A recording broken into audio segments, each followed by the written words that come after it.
Let's talk about the future. What's the hotel of the future, Nah-Dja? You tell your AI, please book a hotel, the hotel that really fits me for the price that really fits me.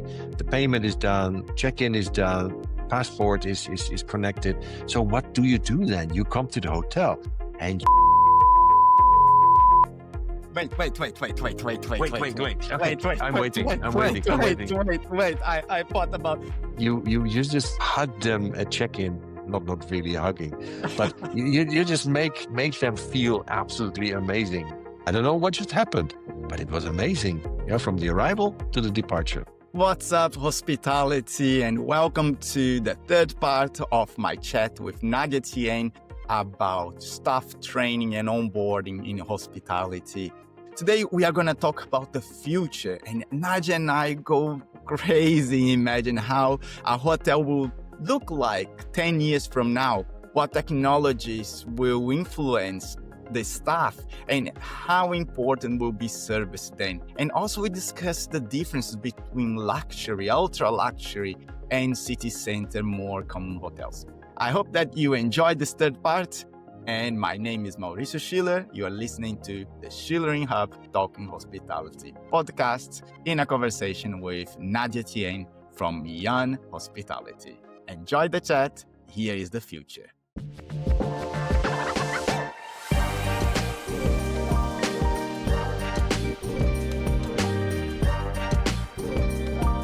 And now, Nah-Dja, let's talk about the future. Let's just be open now. The future. The future. God knows what the future will be, Mauricio. Yeah, what's the hotel of the future, Nah-Dja?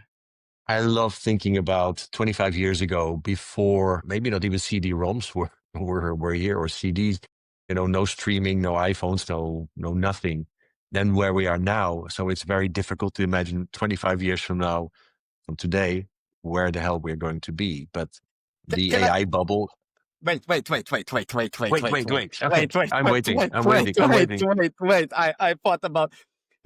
So let's do a very imaginative exercise.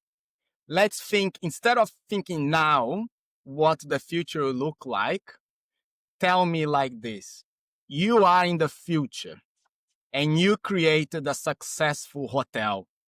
We are 10 years from now. How this hotel looks like and what did you do to get there? Take your time. If I dream about it, and I think we are already on the way. In a way, the hotel industry is like a dinosaur. We're moving very slowly, but we're already on the way. All the administrative part, upselling, giving an umbrella on the day because tomorrow it will rain, because we know all of that, and as a guest you come. When you buy a ticket for an airplane, you just pay it with a credit card. It's all done. This is already implemented to the hotel business. It's just a start, but all those friction points of checking in at the reception, I would love to see that all gone. You come to a hotel, you already checked in, everything is done. ID cards, passports, all of that will be implemented one day in the AI process. You tell your AI, please book a hotel, the hotel that really fits me for the price that really fits me. The payment is done, check-in is done, passport is connected. So what do you do then? You come to the hotel and you just spoil your guests rotten.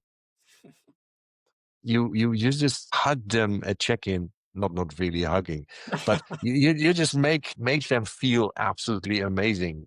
And if you then find people, and that's what I love doing, when I came to Czech Republic, I learned the word rozmazlovat, and I think it's one of the most beautiful words, which is spoiling people. So then you can really, concentrate on that, having a personal discussion with your guests, making sure that whatever interest they have, you look into. Of course, I like nice beds. I like nice linen. I like nice breakfast, nice cappuccinos. I like, the whole thing. My goal was always that when you go back home after a stay in one of my hotels, it's like, I don't know what just happened, but it was amazing from the arrival to the departure. And technology, I think in the future will help with that a lot. We're already getting there. The AI bubble, it's not bubble. The AI, let's say, interaction now is becoming every day more and more amazing. The personal thing with me is I love spoiling people. I've always done it. Of course, when you come into a hotel and people take really good care of you, everything works. People are properly educated to do the procedures. Everything just works. As I say, there's a calm because we just know what we do and go spoiling our guests in every single way. That would be cool. That would be really nice. I would love that. Let me ask one thing that is being on the mouth of the top consultants and top hoteliers around the world. That is the segmentation between what average hotel is, the functional hotels, to ultra luxury. So there is a hotel muggle. They track properties that broke the $1,000 daily rate, right? And they've been tracking how many hotels are breaking that threshold of $1,000 night. And it was about 22 hotels. And they start to study why these hotels have so much value, and they want to understand the mathematics of it. And now we are adding over 80 properties in America selling for 1,000, and it's growing. It's a segment that is growing, right? And what consultants and what some specialists are talking about is, should we separate them from hotels? Because the message is getting across.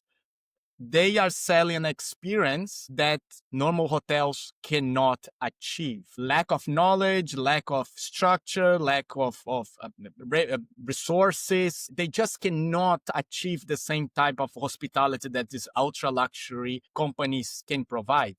So when you put everything in the same box, it gets really complex. Right. Is there because this is fascinating. This is the first time that you tell me this, but is there also a direct relationship to where these hotels are? Because if you have it doesn't need to be a luxury, but a hotel in the middle of the Arizona desert with a nice swimming pool with an experience which is amazing. That is something different than a city center, property.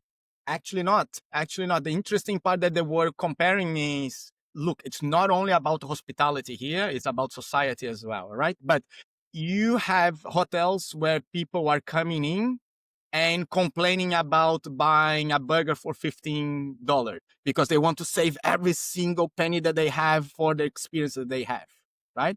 And people are paying $50,000 for a safari in Africa. So there are two types of societies quite dividing drastically. So you have the ones that have and the ones that don't have, but everyone wants to travel. When it comes to the experience that we provide and we talk about in the hotel industry, these ones are growing. Like Saudi Arabia, how much investment is going to ultra luxury, right? In America, it's the same. And the funny thing is, Las Vegas is collapsing apparently into the hotel world. They are shifting where people with money are going to spend their money on, the type of experiences. So it's more about really ultra luxury. But this segment is growing, and we can prove with numbers. And at the same time, the normal hotels are being squeezed with profits by raising costs, taxes, labor, you name it. So we're getting into a very divisive type of market that is hotels that are average are not investing on understanding customers. They find the tribe, because luxury doesn't need to be about price. The moment that you are bringing the right customer and you are super full, your price can go up because you are at capacity. You are not fighting guests from another hotels because you have your own tribe.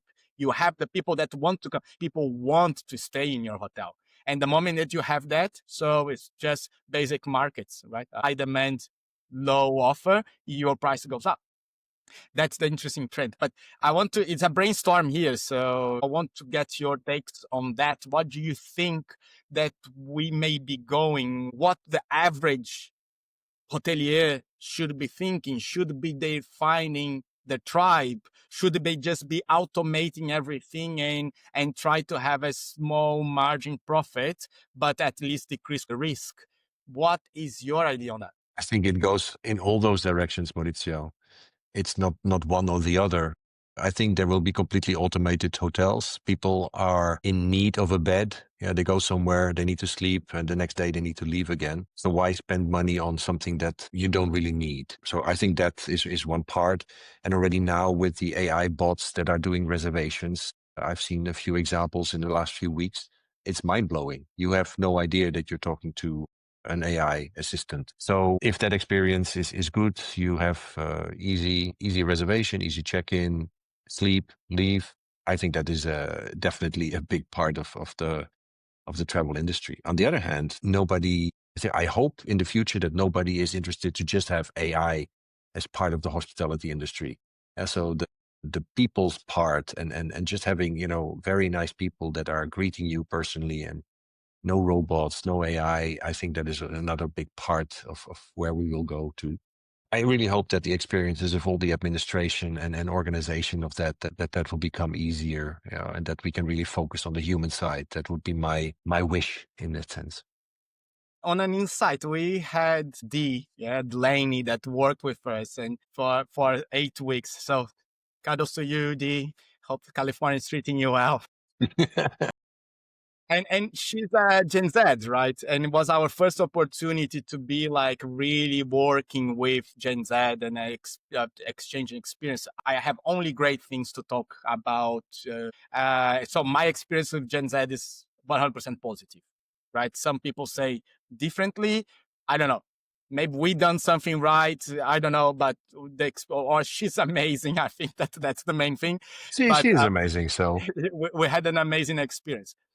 But one thing that really called my attention, and she called us out on that, is how invested in AI we were, and she's not, right? And it's I heard that as well, that the new generation is not so invested. It's a thing that we are invested in an AI, and we are so amazed with all these things, and they are not so much. And there is a newsletter, a podcast called Everything AI in Travel. And they had a report last week, and the call is Gen Z got very bored with AI very fast. So they are not using AI to plan trips or doing anything. There's a message to the hoteliers out there.